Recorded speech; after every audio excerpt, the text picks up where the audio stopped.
I just want to complain to you for a minute. You know, one of the most annoying things about having a startup is that there are an infinite number of problems to solve. You don't have all the answers to the problems. When you figure out the answers to the problems, you don't have all the money to solve those problems by hiring people. And then when you do have the money to hire them, a lot of times they'll do it wrong and you have to go and support. It's just, there's no easy way around it. And I've talked in other videos about how I've had businesses for years and I've been on my own completely, either self-employed or as a business owner since 2012. And I only now really feel like I'm building a real startup. And it's not because the other businesses I had couldn't classify as a startup. I just think that now my intention is so clear. I have a co-founder that I really think can help me take it the distance. And we have other people who really believe in us in a real way. I'm really starting to see this as a startup.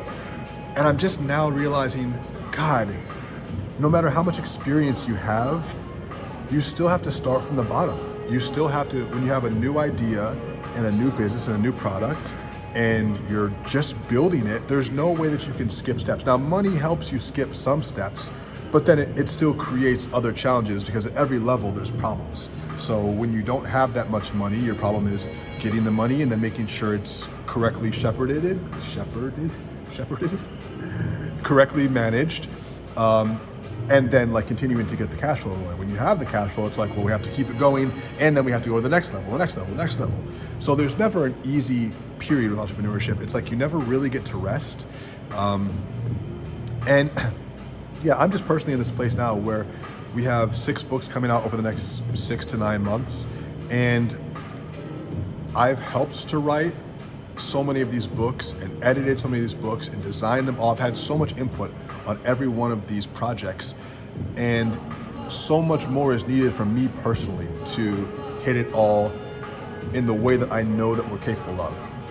And of course, it would be great to have other people on the team. We have Isaac, we have a few editors and designers, but like, we need more people. We need more people, but we're not gonna be able to get more people until we start until we continue to make hits. We launched one book in 2025, which hit Amazon bestseller lists in 3 different categories. It's called Clear.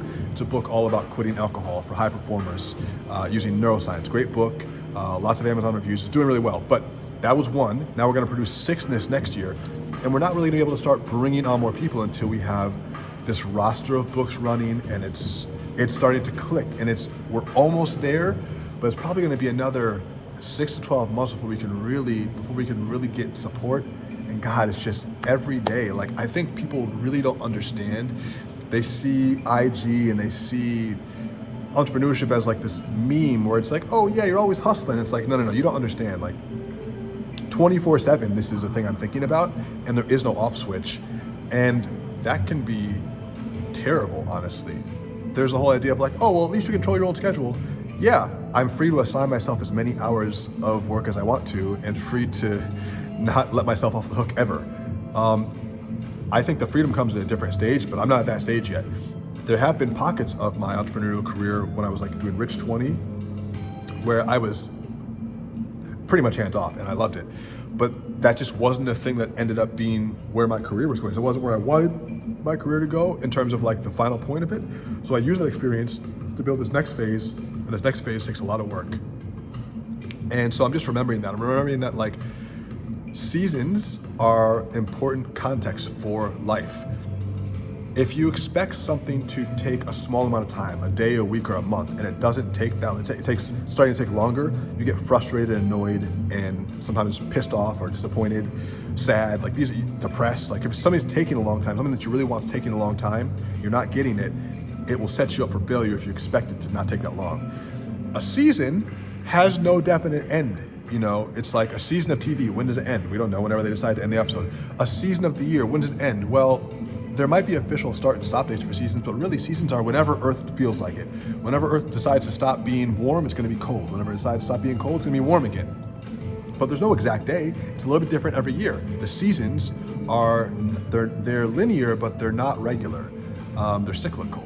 And you have to remember that about your life. You know, there are certain things that you want to happen in a certain time frame, and if they don't happen in that time frame, you think something's wrong with you, or something's wrong with the world, something's wrong with your project. It's not any of that. It's just you're living in a season of life that has to be treated like a season and not a definite time period. I'm reminding myself of that. So every day when I wake up, I'm not just like, one more day, just one more day. I'm thinking, you're in the season now, and prepare yourself for the season. And it's okay to feel the strain of extended effort, but I'm learning to acclimate myself to long distances. I guess that's why Nipsey always said it's a marathon, not a sprint. Well, I guess he said it better than ever I could. It's a marathon, not a sprint. It's a season, not a week. And I'm just in that season now where I'm doing a lot of the work myself, man. I mean, Isaac is handling the sales and the operations and all the logistical stuff that I just don't want to handle, can't handle as well. He's doing that. But when it comes to the creative stuff, the writing, the editing, the design, so much that's coming from my brain. And niggas is exhausted, man. We exhausted over here sometimes. I'm not gonna front like I have perfect energy and control all the time. I get exhausted. But we're still here, and we're putting in that really high quality work. I'm not even working the longest hours. I'm putting in the highest quality. That's it. I'll talk to you tomorrow. Peace.